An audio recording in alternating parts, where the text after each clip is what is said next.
Bonjour à tous et à toutes, c'est l'Omniscient, j'espère que vous allez bien. Aujourd'hui on se retrouve pour la toute première édition de la review de l'Avent, format où je donne mon analyse, mon avis et mes théories sur le nouveau calendrier de Superflame Studio, la cinquième année, les Portes Noires. Avant que cela ne commence, j'avais quelques disclaimers à faire.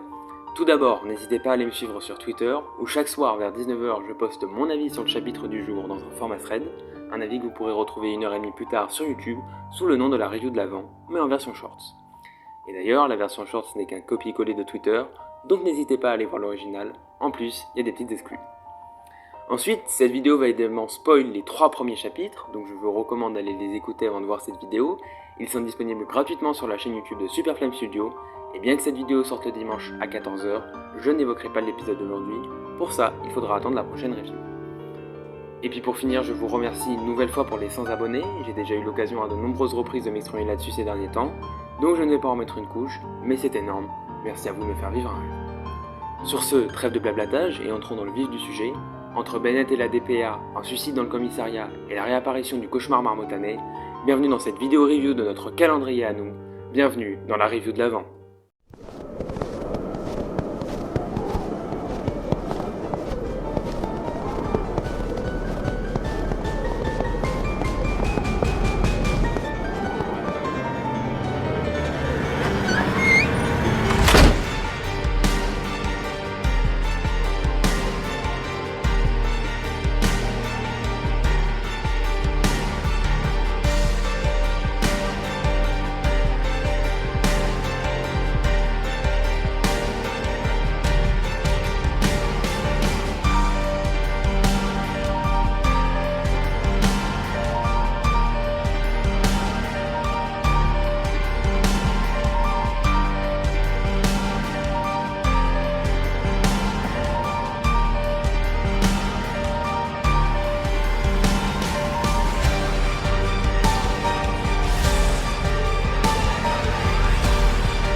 Petit récap avant de commencer. Chapitre 1, la maîtresse disparue. L'épisode s'ouvre sur un Bloom qui emmène ses fils à l'école. On remarquera d'ailleurs un petit gars qui m'aura personnellement fait rire.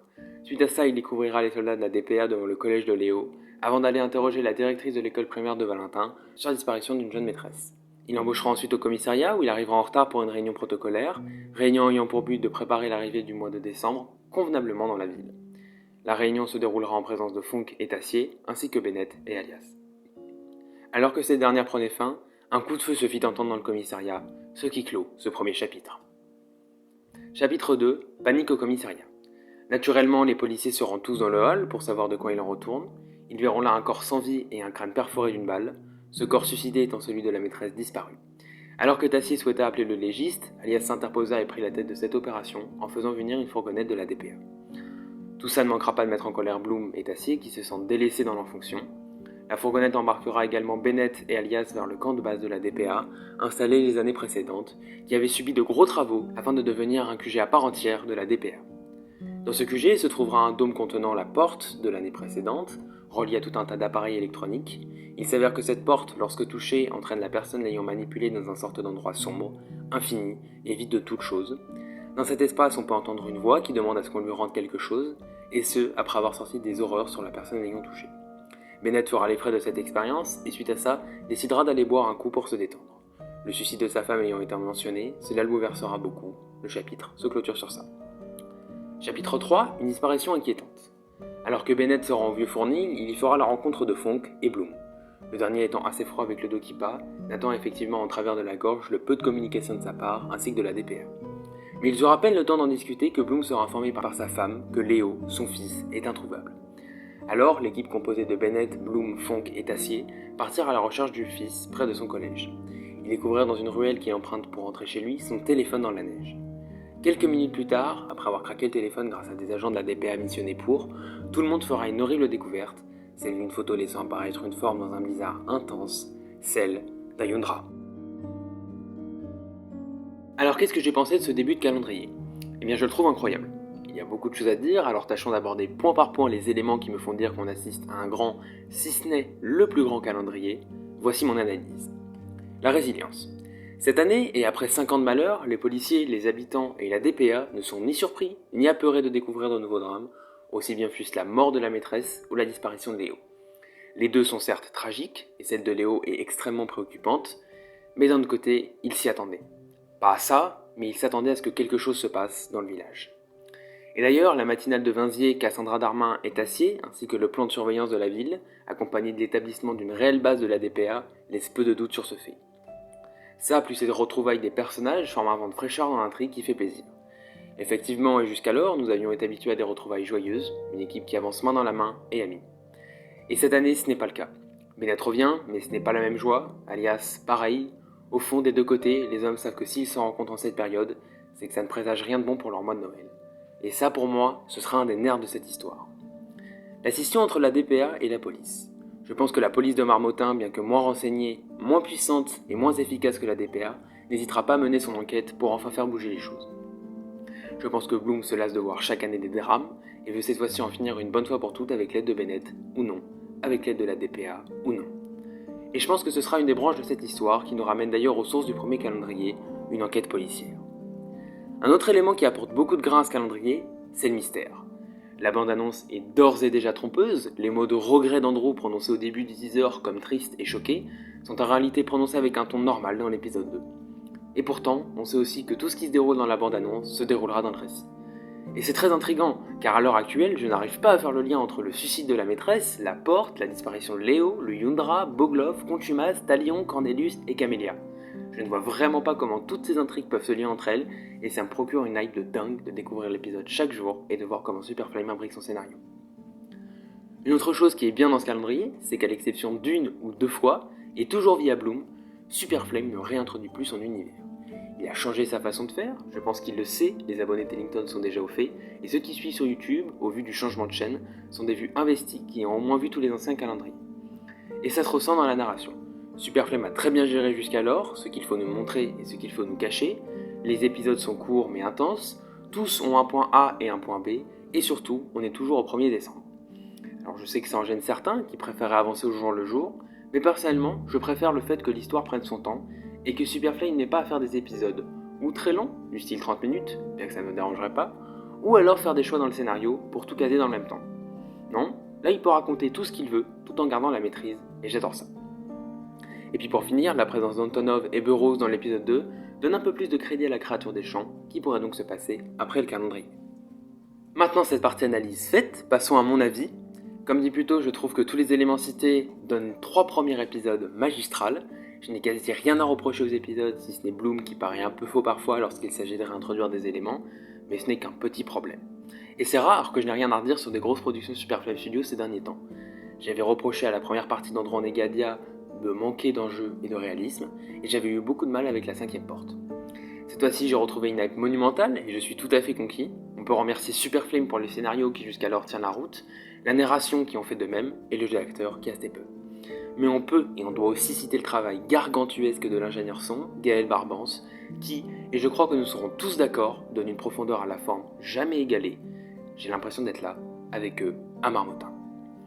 Pour résumer, je suis très satisfait de ce début de calendrier, et je n'avais pas ressenti ça depuis un petit moment. Bien que Talbot et les derniers taurins, ainsi que l'incroyable miraculé de la foudre m'avaient déjà remis dans le bain, je n'étais plus autant hypé depuis le Mystère Marmottin. Mon avis donné, j'attends le vôtre en commentaire. Passons aux théories. La porte. Il est très compliqué de savoir ce qu'est cette porte. Visiblement, elle ne semble pas créée par Sattler, mais bien volée ou kidnappée à quelqu'un. Alors à qui ? Pourquoi et comment ? Certaines de ces réponses doivent sûrement se trouver dans les mots du Vegapunk méchant du SSU, et j'espère qu'on le verra plus tard. En attendant, la porte présente des caractéristiques étranges, enfin, celles de la cover. Effectivement, je remercie Moulax, le magnifique modeste, ou Moulax, la perfection absolue, sur le Discord de Superflame Studio, de nous avoir fait remarquer que la porte est double, c'est-à-dire qu'elle s'ouvre comme une porte de saloon, une première jusqu'alors pour Superflame qui nous a toujours écrit les portes comme seule. Alors cette porte est-elle la même que celle du dôme ? En tout cas, la porte du dôme laisse plus de mystère que de réponses. Est-ce ça une porte noire? Pourquoi les et pas là dans le titre? Est-ce que la personne sur l'affiche est la personne à qui parle Andrew? Beaucoup de questions auxquelles je n'ai malheureusement pas de réponse. En revanche, je tends à croire que cela a un rapport avec les dieux. On a vu avec le miraculé de la foudre que les sous-dieux sont extrêmement puissants. Alors, le positionnement de cette série juste avant les portes noires, plus le fait que j'ai du mal à imaginer un homme faire ça, me fait penser que c'est un dieu qui a possession de cette porte. Le retour du Yundra. Pour moi, le retour du Yundra est inévitablement lié à Boglov. C'est lui qui l'utilise en premier, il en connaît les rouages et on sait qu'il apparaîtra dans cette série, alors pourquoi pas faire son entrée en la matière de cette manière? Je ne pense pas que le Yundra a tué Léo, en tout cas, je n'espère pas, mais plutôt que ce dernier a été capturé. Alors étant donné qu'après, il n'y a pas de trace et que les vidéos ne filment rien, je pense qu'un Dokipa l'a emmené avec lui, ou en le kidnappant, ou un autre en le sauvant. En tout cas, si c'est Boglov, peut-être a-t-il enfin obtenu une porte et souhaite échanger Léo contre Bennett, ou plus logique, Bloom. Et puis, quelque chose qui appuie son retour, et là, je remercie Eol ou Eol le petit aventurier sur le Discord, qui lui nous a fait remarquer que Maxime était le faux nom utilisé par le fils de Boglov, Alexei, dans Pikovin. Sachant que la dernière personne que Léo a fréquentée avant de partir était lui, avant que son père ne vienne le récupérer, son père qui ne pourrait être autre que Boglov, traquant Léo pour ensuite le capturer. Léo n'a jamais vu ni Boglov ni Alexei, et c'est possible que Bloom l'ait oublié avec le temps, voire qu'il ne l'ait jamais rencontré. Et c'est sur ça que va se clore cette vidéo. Un incroyable calendrier qui se profile, un All-Stars en vue avec qui sait un retour de Tartin, une interrogation subsiste, et Gadia sera-t-elle de la partie? En tout cas, cette histoire est en train de se faire son chemin jusqu'à mon top 1, et ce serait jusqu'alors mérité. J'en profite pour vous rappeler de vous abonner et de mettre la cloche pour ne pas manquer mes reviews chaque soir ainsi que ma prochaine review de l'avant. Et je vous rappelle que sortira la semaine prochaine à 17h30 la première partie de l'interview que j'ai réalisée avec Superflame et Jel. N'hésitez pas non plus à utiliser mon code parrain si vous voulez vous créer un compte à Tellington. 2,99€ au premier mois en mensuel au lieu de 5,99€ ou 3 mois offerts en annuel et moi ça me fait gagner un mois d'abonnement gratuit.